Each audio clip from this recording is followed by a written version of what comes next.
Vamos a ver la semana 8 y es el método de valoración cualitativo, no cuantitativo. El objetivo del capítulo es identificar el método de valoración cualitativo y su aplicación para establecer el ordenamiento de puestos con categoría predeterminada pero sin valor. Esto quiere decir entonces que no tiene sentido la parte económica, solo es de ordenar jerárquicamente los puestos de trabajo. Existen varios métodos y en este caso pues vamos a ver el método de valoración cualitativo. Y se le llama cualitativo porque encierra una forma global, no es analítico y también no son cuantitativos. Este método permite el establecimiento de una ponderación a puestos de trabajo. Esto lo hace el comité y analiza cuál es el primordial y cuál es el menos especial. Este método permite establecer categorías predeterminadas, individuales o grupales. Estas categorías predeterminadas no tienen valor numérico, por eso se le llama cualitativo, porque no es cuantitativo. Solo se utiliza el juicio de los expertos. Para eso entonces se tiene que tener una gran consideración de qué puesto es el más importante y qué puesto es el menos importante. También dice que evita diferencia entre los niveles de salario y prepara una base para un ajuste de salarios si se da la oportunidad, y si no se da, entonces no se aplican los salarios, solo se ordenan los puestos de trabajo. Con este método se estiman todas las características de los puestos. Yo puedo elegir algunas características. En el descriptor de puestos se puede observar que tenemos la educación, competencias, por ejemplo, la experiencia, la responsabilidad, la complejidad. Estos son algunos factores que hemos visto en el descriptor de puesto, por eso la insistencia de una estructura funcional en la cual esa va a ser la base para nosotros para poder entender los métodos de evaluación. Los métodos de valoración cualitativo y sus dos submétodos. Tenemos el primer método que se llama jerarquización. Este tiene submétodos, uno que se llama ascendente o descendente y el otro es la técnica de comparación de parejas. El otro es el método de categorías predeterminadas y son aquellas que se clasifican los cargos. También se pueden analizar por grados, a la cual se le llaman gradación. Vamos a ver un poco de historia de la evaluación de puestos. Pues de 1904 a 1920, pues en Estados Unidos, ¿verdad? En Chicago, se analiza toda esta gestión de los métodos y se le llama de jerarquización. Aquí lo único era de poder ordenar todos los puestos de trabajo pues en las empresas. En 1921 a 1931, pues el Instituto Carnegie de Tecnología elaboró el sistema de clasificación de descripción de grados. Aquí ya vamos avanzando, no solo es jerarquización, sino también una descripción de grados. A partir del 1925 al 26, un año, pues se crean los primeros sistemas analíticos cuantitativos, llamado asignación de puntos por factor, que son los que vamos a ver despacio y conforme vamos avanzando con el análisis de la evaluación de puestos. En 1926, Penge desarrolla el sistema de comparación de factores. Esos factores, pues él los analiza y desde hace mucho tiempo se vienen comparando ese tipo de factores. ¿Se pueden cambiar los factores? Por supuesto que se pueden cambiar, siempre y cuando pues se analice antes qué factor es el que conviene comparar. En 1930 y 1940 aumentan los sindicatos en Estados Unidos y esto obliga a buscar ciertos procedimientos técnicos. Y también existe la posibilidad de ser aplicados a todas las actividades laborales. Por ejemplo, la experiencia, la especialidad. Entonces ya se empieza a implementar no solo el método de jerarquización, sino también se empieza a aplicar la asignación por puntos por factor. Porque como ya en Estados Unidos ya habían sindicatos, las actividades que estaban haciendo las personas, pues no había un descriptor de puesto. Simplemente había un documento en donde se establecía las funciones de las personas. Pero aquí ya se empieza a analizar que por gestiones laborales ya se empieza a ordenar los puestos. En 1960 hasta la actualidad se aplica el sistema Hay, que desarrolla el método de guías y perfiles para la valoración de todos los puestos. A partir de 1960 entonces se empiezan a aplicar estos métodos y es una fascinación porque no solo se ordenan los puestos, sino se les coloca ciertos puntos en los cuales pues empieza a ordenar de una forma totalmente diferente. El objetivo de la evaluación de puestos pues se considera antes una necesidad de valorar esos puestos y su viabilidad, para qué nos va a servir. También hay que pensar en la readecuación salarial que tendrá efectos financieros. Esto quiere decir entonces que no solo voy a ordenar los puestos de trabajo. Deberíamos de tener entonces ya una proyección de un aumento salarial o una equidad interna comparado con la equidad externa. También deberíamos de pensar como objetivo de la evaluación de puestos una nueva escala y asignación básica conforme un descriptor de puesto configurado con un formato funcional. También se debe de pensar en un nuevo sistema de incentivos, un nuevo sistema de promoción interna podría ser, a quienes voy a mover de mis puestos de trabajo, a quienes voy a colocar en los puestos claves. También se puede aplicar la evaluación de puestos cuando en las empresas hay una reestructuración general de puestos, cuando existe un nuevo método, un nuevo procedimiento, hay nuevos sistemas, también la implementación de máquinas, de tecnología. También hay que pensar en esos objetivos de la evaluación de puestos. Es el momento indicado como para poderlo hacer. ¿Cuáles son los pasos para establecer el método de valoración cualitativo? Lo primero que se tiene que hacer es formar un comité. Este comité está integrado por recursos humanos, por alguien del departamento financiero, alguien administrativo, puede ser un gerente de ventas, un gerente financiero, un gerente o un contador general. La idea es de que exista pues un comité para la verificación y el análisis de todo lo que se va a hacer en esta gestión de cualquier tipo de método. Y también es recomendable pues un consultor. El consultor trae este análisis fresco y pues no conoce la empresa.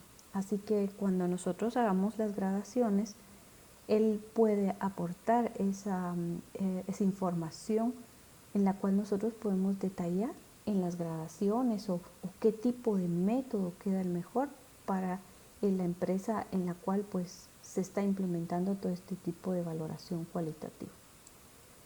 Una vez que tenemos conformado el comité, se procede a analizar qué tipo de método es aplicable a la empresa, porque no todos los métodos van aplicados a las organizaciones. Por ejemplo, un método como este cualitativo no podría ir como la cervecería o la licorera, son empresas grandes.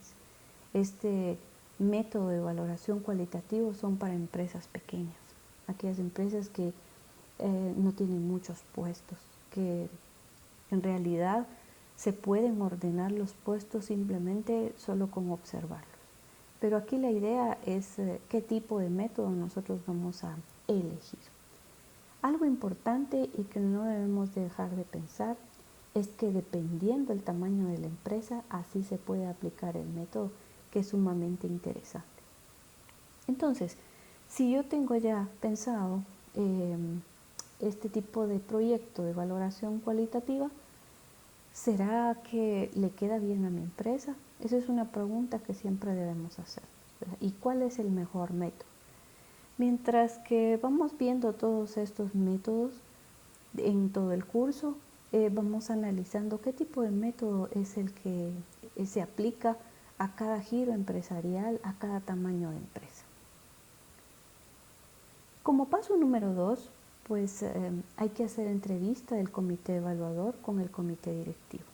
El comité directivo podría estar solo por el gerente o el financiero, y este comité de evaluador podría estar el de recursos humanos, podría estar el contador general y también podría estar el consultor. Entonces, entre ellos pues se hacen esas entrevistas. ¿Para qué se va a hacer la evaluación de puestos? ¿Cuál es el fin? Hacemos un FODA del tipo de método que se va a utilizar y aplicar a la empresa, ¿verdad? Porque es importante. Yo como consultor no puedo decir que vamos a aplicar el cualitativo o el cuantitativo. Primero tengo que ver su misión, su visión, su filosofía empresarial y también el tamaño de la empresa. Cuáles son sus productos y sus servicios. Si realmente conviene todo este método para la empresa. Como paso número 3, se va a hacer la revisión y el análisis de documentos y qué documentos nosotros vamos a tener.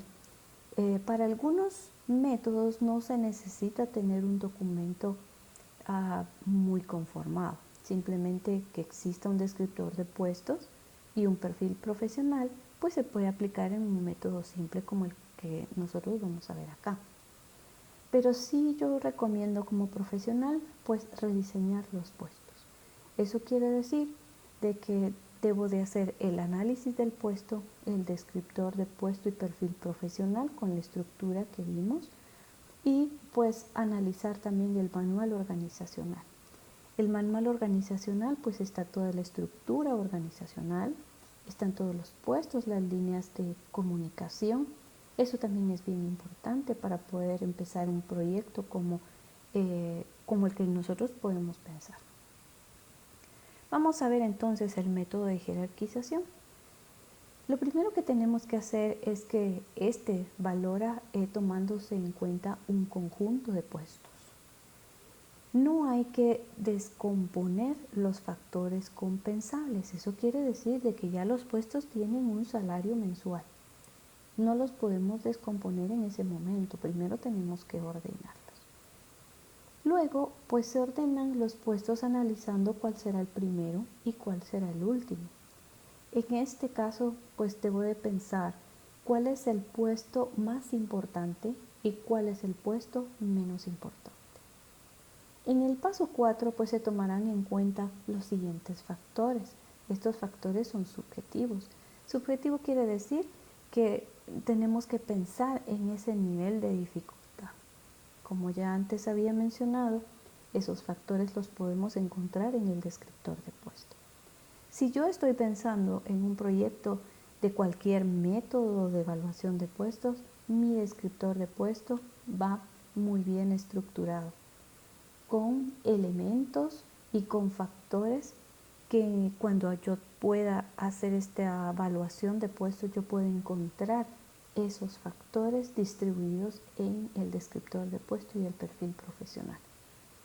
Entonces, aquí podemos tener como el esfuerzo, la responsabilidad, la formación, o puede ser la educación, la experiencia exigida, la supervisión. Si nos recordamos de nuestro descriptor de puesto, tiene esa información. Por eso tanta exigencia que se haga un documento sumamente ordenado. En el número 5, pues este método es bien sencillo. No aplica para empresas grandes, para empresas muy bien estructuradas, porque es muy fácil y no vemos la parte económica. Sí se puede ver, pero esto es más que todo para ordenar los departamentos. Este es impreciso y se analizan dos técnicas, de manera ascendente y de manera descendente. Vamos a ver entonces un ejemplo sobre la aplicación del método de jerarquización. Este método está distribuido lo que hace el integrante de cada comité, del comité. Entonces tenemos en la parte azul, como ustedes pueden observar, ya un comité evaluador. Tenemos entonces cada integrante del comité analiza cómo debe de ir ordenados los puestos. Entonces tenemos como comité el de recursos humanos, el financiero, el administrativo y el consultor, que fueron los que elegimos o nos elegimos en un grupo para poder formar parte de no solo del comité, sino de la aplicación de esta gestión del método de jerarquización. Entonces, como tercer paso, se va a analizar cada departamento y luego se hace un listado de puestos de forma ordenada. Aquí la forma ordenada quiere decir que cada evaluador tiene un juicio, un análisis de cómo va a ir ordenados los puestos de trabajo. Entonces, recursos humanos ordena los puestos como los que ustedes observan acá. Todos los puestos tienen una numeración. Si se dan cuenta, del lado izquierdo está del 1 al 5. Pero tenemos una diferencia del administrativo. Pero si observamos recursos humanos, financiero y consultor, pues tienen el mismo orden. El administrativo lo tiene diferente porque yo les voy a decir más adelante por qué lo hizo de esa manera. Aparte de esto, pues todos los puestos están identificados por ciertos colores para que ustedes comprendan y entiendan cómo es que se aplica este orden en este método de jerarquización. Podemos entonces observar que tenemos como puesto el electricista, el mecánico, el pintor de autos, el tornero y el pulidor de autos. Recursos humanos, financiero y el consultor tienen el mismo orden.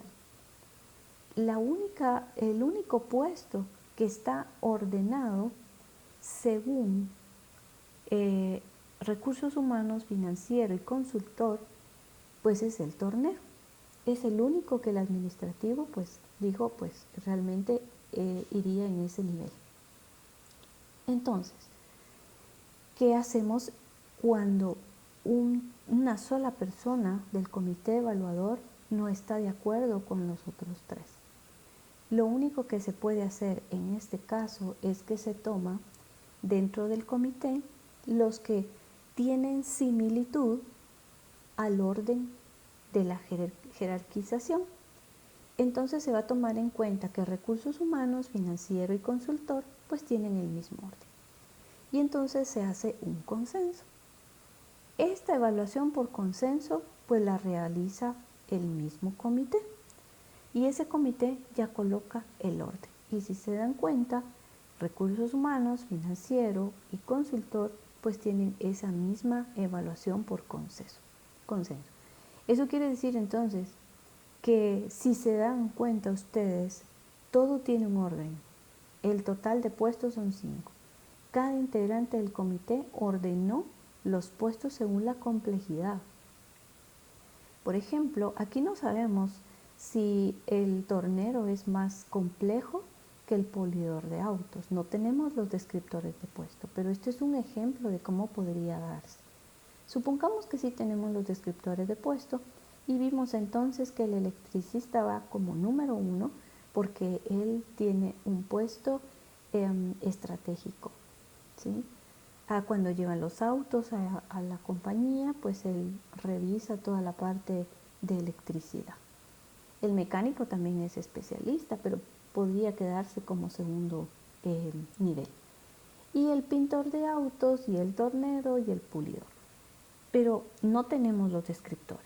Entonces esto es solamente un ejemplo. Para que nosotros podamos ordenar, hay que irse con cada descriptor, ver sus funciones y ordenarlo adecuadamente. Lo mismo tiene que hacer recursos humanos, financiero, administrativo y consultor.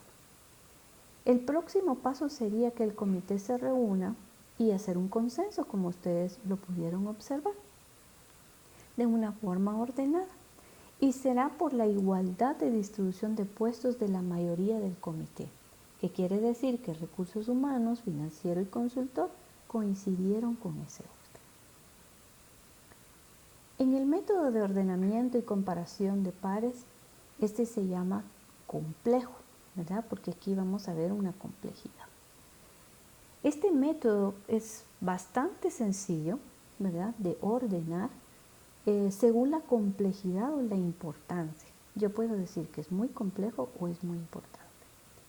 Lo primero que se tiene que hacer es colocar los puestos de la empresa no ordenadamente. Simplemente se coloca. ¿Y quién lo hace? Lo hace el comité. Una vez se tiene el listado de puestos, se procede a comparar el primero con el segundo, luego el primero con el tercero, el primero con el cuarto y así sucesivamente con todos los que tienen la lista. Se va colocando una marca al que tiene más complejidad. Lo vamos a observar en este momento. Entonces yo tengo que decir, el contador general es más complejo que el auxiliar de contabilidad y voy a colocar una crucita. Vuelvo a decir, el contador general es más complejo el puesto que el gerente de ventas. Si a mí me parece que el contador general es más complejo su puesto, yo le voy a colocar la crucita al contador general. Si yo decido que el gerente de ventas tiene el puesto más complejo o es más importante, yo le voy a dar la crucita al gerente de ventas. Y así el contador yo comparo y voy diciendo que es más complejo que el que está abajo, con todos los puestos. Entonces, cuando a mí me toque el auxiliar de contabilidad, voy a decir, no lo puedo comparar con el mismo. Comparo entonces con el que sigue. El auxiliar de contabilidad es más complejo el puesto que el gerente de ventas. Definitivamente que el gerente de ventas va a ser más complejo. Tiene otro nivel. Y así me voy con el otro. El auxiliar de contabilidad, el puesto es más complejo que el gerente de planta. Definitivamente que el gerente de planta va a ser más complejo. Si se dan cuenta, cuando yo estoy empezando a comparar o decir que si el puesto es más complejo, yo voy colocando las crucitas tal y como yo crea conveniente. Para esto entonces se necesita que nosotros tengamos un criterio para poder analizar este método de comparación con pares. Una vez realizadas todas las comparaciones, se procede a realizar la siguiente fórmula para ver si está realizada la comparación correctamente. Y la fórmula es n, entre paréntesis n menos 1, cerramos que eso significa multiplicar, dividido dentro de 2. ¿Cuánto es el total de puestos que tenemos? 12. Entonces 12 por 11, ¿sí? 11 menos 1. Toda esa fórmula me va a dar un total de 131. Y eso lo voy a dividir dentro de 2 porque así dice la fórmula. Y entonces yo tengo un total de 65.5 que se va a aproximar a 66. Cuando yo cuento todas esas crucitas que ustedes observan, me va a dar un total. Y si el total de crucitas que yo tengo, en donde dice total, en el método de comparación, cuadra con la fórmula, quiere decir que yo hice muy bien las comparaciones. N entonces es el número de elementos, ¿verdad? Es el total de puestos. En este caso, pues es igual a 12, pues es el total de puestos que ustedes pueden observar de esa manera. Después de hacer este proceso hay que ordenar con base a la complejidad que nosotros ya realizamos. Y entonces vamos a ordenar de manera el más importante hasta el menos importante. Y podemos observar en esta comparación que el gerente de ventas tiene el puesto más complejo. El gerente de planta le sigue. El contador general le sigue. El ingeniero de manufactura también le sigue. Y cada uno de ellos, ¿verdad?, va en disminución. Entonces, esta es una forma bien sencilla en el cual nosotros podemos aplicar el método de ordenamiento de comparación de pares según la complejidad o según la importancia. Recuerden, yo puedo decir que si el contador general el puesto es más complejo que el auxiliar de contabilidad, o yo puedo decir también que el puesto del contador general es más importante que el auxiliar de contabilidad. Cualquiera de esas dos palabras me trae a mí a la mente el método de ordenamiento de comparación de pares según la complejidad. Estos pasos entonces para aplicación por factor. Recordemos entonces que cuando ya existe, vamos a nosotros a comparar un factor, podemos elegirlos según nuestro libro. Ya el libro ya trae los factores, pero yo como empresa puedo colocar los factores, por supuesto que sí se pueden colocar. Entonces lo primero que se debe de hacer es seleccionar primero un puesto representativo. ¿Cuáles son esos puestos representativos? Aquellos que tienen mucha complejidad. En el grupo de trabajo de menor nivel de la empresa y el mayor, se establece el grado número 1 de la clasificación y a continuación se selecciona un puesto representativo del grupo de trabajo de mayor nivel, lo cual determina el grado más alto. Vamos a ver un ejemplo. Tenemos aquí un ejemplo de comparación por factores. ¿Cuál es el factor que nosotros estamos comparando? Es el factor conocimiento. Lo pueden ver del lado izquierdo, del mismo color, y estamos comparando ese factor, pero con los puestos de trabajo. Entonces, ustedes pueden observar unas crucitas rojas en las cuales yo no puedo comparar la secretaria del jefe de producción con la secretaria del jefe de producción, porque yo tengo que analizar que no puedo compararla con ella, tiene que compararse con otro puesto de trabajo y que estoy comparando el factor conocimiento.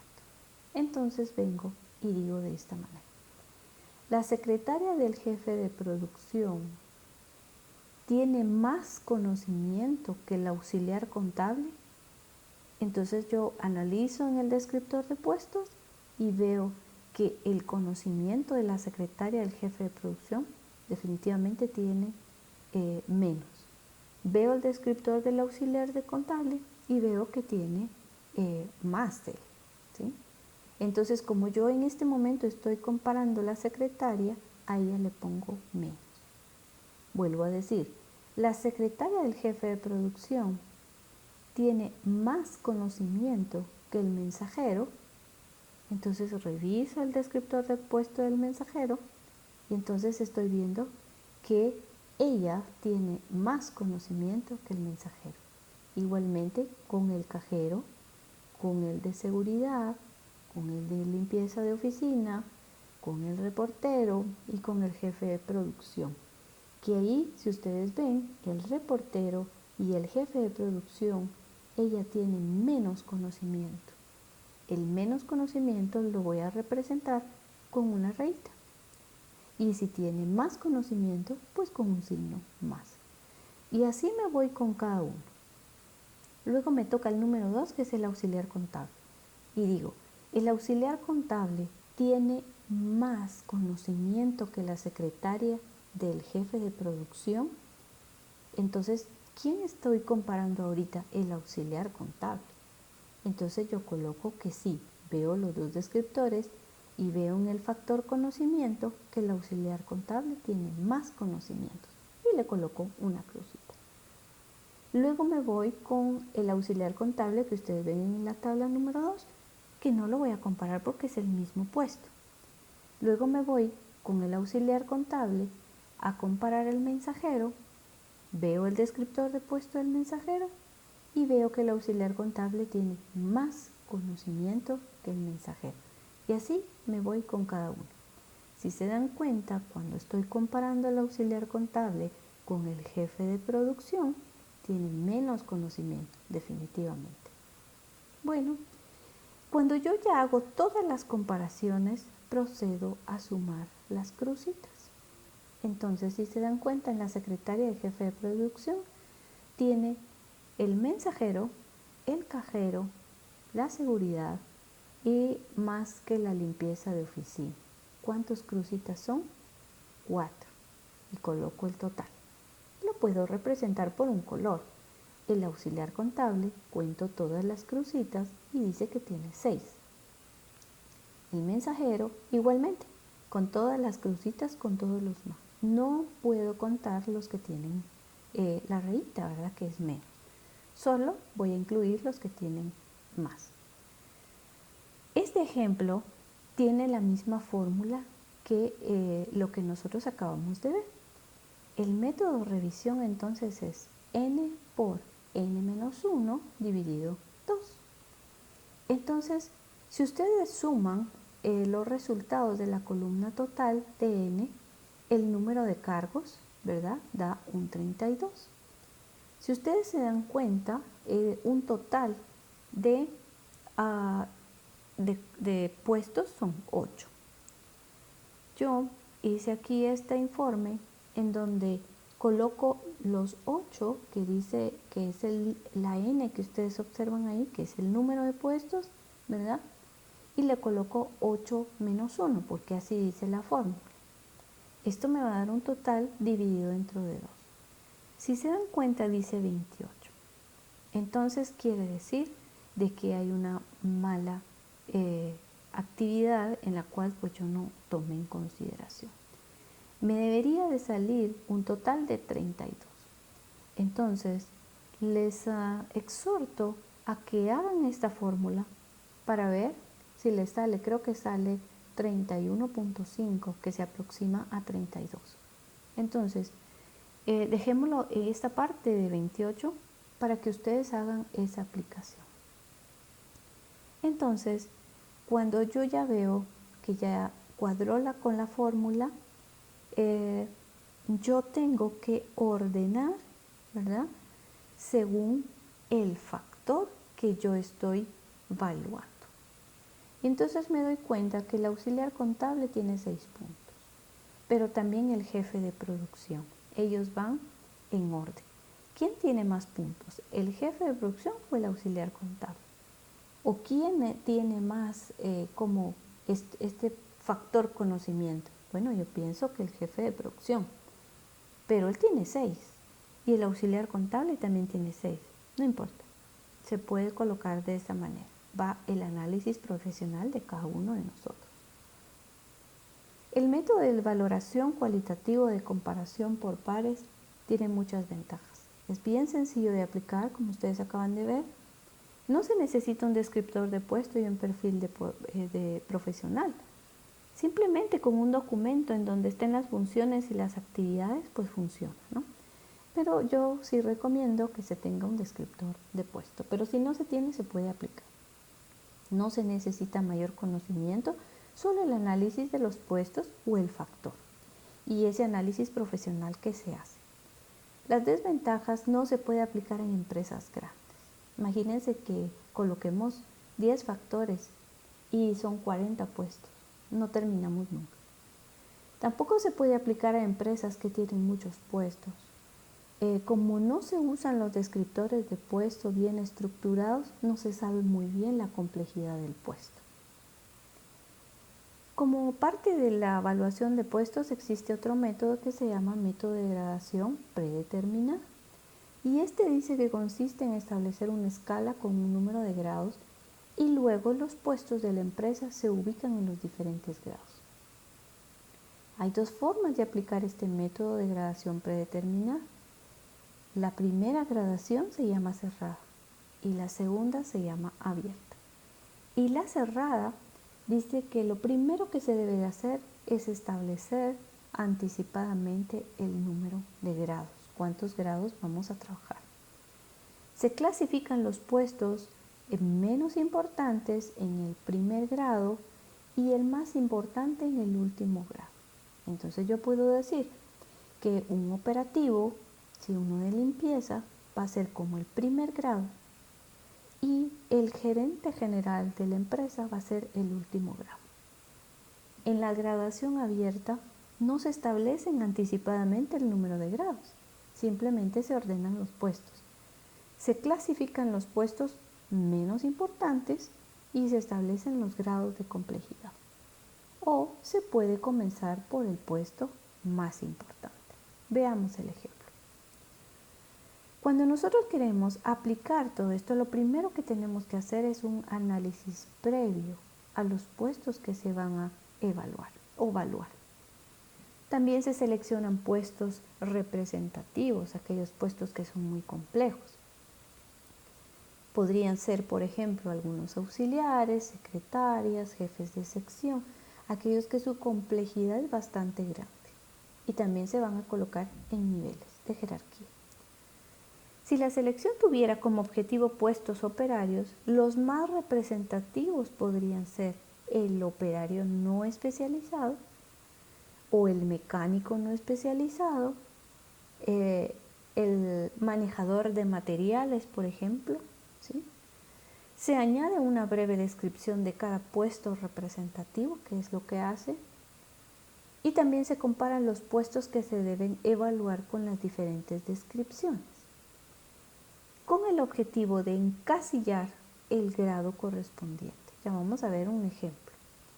Durante ese proceso de implementación del sistema es posible hacer correcciones. Este método de gradación permite hacer esas gradaciones, esas comparaciones, esas correcciones para que este tipo de método pues se pueda cambiar y se pueda considerar un método pues conveniente a lo que se va a estudiar.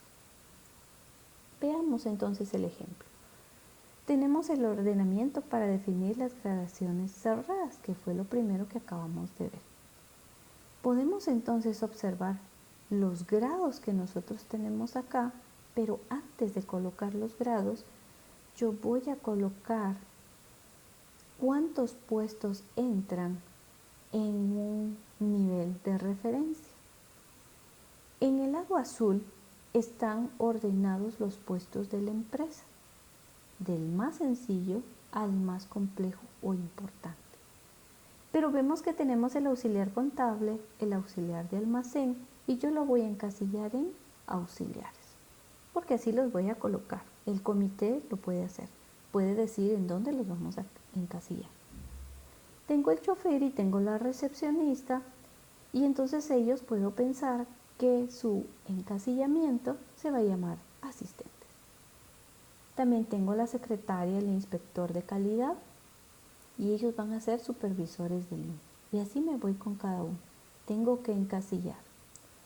Si se dan cuenta, el director de finanzas, el de operaciones, el de mercadeo y ventas son directores y se va a llamar mi casilla directores. Después de realizar la referencia de los integrantes, ¿sí?, en los departamentos yo procedo a colocar los grados. Entonces puedo ver que tengo 12 grados a los cuales yo voy a trabajar con esas gradaciones cerradas. Coloco los grados, tengo la referencia de identificación del departamento, tengo los puestos de la empresa y yo voy a proceder a parafrasear los grados, esos 12 grados que ustedes observan acá. Este ejemplo entonces podemos observar que en el grado 1 yo voy a parafrasear. Algunos libros ya traen ese parafraseo, pero como ejemplo, cada empresa que implementa la evaluación de puestos, cada empresa tiene sus grados, por ejemplo, y son formas de parafrasear la descripción según el giro empresarial y cómo lo vamos a trabajar. Aquí les coloqué un ejemplo de nada más 3 grados. Pero cuando yo pienso en el encasillamiento que yo ya tuve, que son los 12 grados, entonces para el nivel 1, para el grado 1, yo digo que es una baja supervisión directa, aquellos trabajos rutinarios de oficina, pues que las personas están involucradas con archivos, documentos, ¿verdad? Esto representa, este grado son los auxiliares. Si se recuerdan que vimos la página anterior, vimos que los auxiliares son los grados más pequeños, ¿sí? Como el grado 1. El grado 2, pues son aquellos puestos que realizan revisando con frecuencia, son aquellos puestos de oficina, ¿verdad? Que tienen por lo menos mínimo 2 años de experiencia. Yo ya le coloco allí 2 años de experiencia. También dice que este grado son aquellos puestos que realizan toman alguna decisión, como por ejemplo compras, asistente, recepción. En el grado 3, pues hay baja supervisión directa que realiza el trabajo de demanda, iniciativa de acción. Para este yo voy a requerir por lo menos 3 años de experiencia. Y así me voy con grado 4, grado 5, 6, 7, 8, 9, 10, 11 y 12 grados, porque ese fue el total que nosotros analizamos. Las gradaciones se parafrasean según los puestos existentes. El total de gradaciones son propuestas por el comité. El total de grados será con el total de encasillados de departamento según mi análisis. Lo más importante es elaborar reglas de clasificación para cada clase, para cada encasillamiento. Recordemos pues que cuando se describe una gradación genérica no se puede encasillar exactamente cada puesto, porque entonces si lo encasillamos vamos a tener que hacer muchas gradaciones, muchos grados. Y aquí lo más interesante es que yo pueda analizar el grado 1 y no solo meter a los auxiliares, yo puedo colocar algunos otros puestos, ¿sí? Y de eso se trata. En las gradaciones predeterminadas y abiertas, esto quiere decir que no voy a tener 12 grados. Este es otro ejemplo. Estas son abiertas. Voy a tener nada más 4 grados. Pero voy a tener subgrados.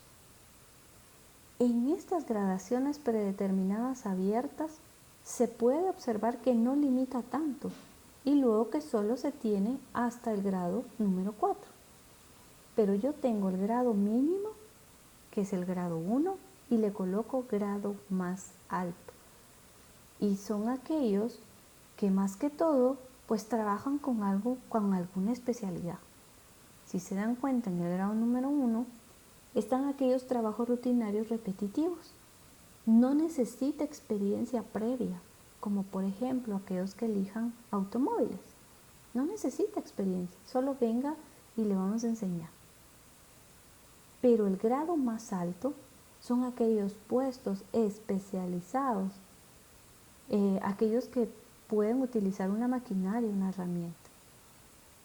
Aquí requiere amplia experiencia y cierto criterio de decisión para seleccionar los procedimientos de trabajo. Por ejemplo, la utilización de un torno, de un cepillo, de una fresadora. La fresadora quiere decir que perfora madera o metal. Es una maquinaria. Aquí yo estoy diciendo que el grado más alto utiliza 3 herramientas. En el grado 2 son trabajos también rutinarios, pero voy avanzando más. Dice que requieren algo de experiencia, ¿sí? Pero en el grado más alto, del grado 2, dice que este puesto ya maneja una máquina, una herramienta. También dice que puede utilizar una fresadora, que es la máquina que prensa, ¿verdad?, perfora madera o metal. Y en el grado 3, pero si se dan cuenta, como es abierta, puedo encasillar el grado 1 con ciertos puestos y encasillar el grado más alto. ¿Y dónde se quedan los puestos medios? Tengo que encasillarlos en el 1 o en el grado más alto. Aquí entonces otra característica es que se lee para puestos operativos y es aplicable para puestos operativos. Recordemos pues entonces que el grado 1 es lo menos posible y el grado más alto es la especialidad. Aquí podemos ver entonces un ejemplo de la distribución de clasificación de puestos de gradación abierta. Lo primero que tenemos que hacer es ordenar los puestos de la empresa, que es la columna número 3. Tenemos el barredor, el jardinero, el mensajero, pero yo los tengo que encasillar. En el grado 1 está el operario no especializado, que es el barredor. En el grado 2 yo tengo el manejador de materiales, es la persona, el especialista que maneja materiales.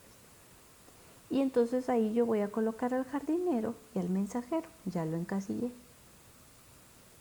En el operador de montacargas, yo podría encasillar un operador de montacargas, el ayudante de mantenimiento y el empacador. Eso me da la idea que en algún momento yo quiero hacer un plan de carrera, por ejemplo. El empacador podría llegar a ser en el puesto de ayudante de mantenimiento. Y también el ayudante de mantenimiento podría ser operador de montacargas. Pensemos entonces en una familia de puestos, en donde un operador de montacargas, donde nosotros encasillamos esos puestos, le vamos a dar un grado 3. Y así vamos aplicando con cada uno, ¿verdad? Y encasillando. Si se dan cuenta del trabajo semi-especializado, metemos al inspector, al asistente, el operario, el muestreo y el armador de producto. Bien operativos los puestos, pero yo ya la encasillé. He encasillado 5 puestos en trabajo semi-especializado. Y yo puedo decir entonces que el grado más bajo es el puesto que me representa el más operativo. Y el grado 8 es el puesto más complejo. Si se da cuenta, el total de gradaciones será el total de referencias de los departamentos donde se desglosaron. Bien. Hasta aquí entonces nosotros podemos determinar esta parte tan importante de la valoración de puestos.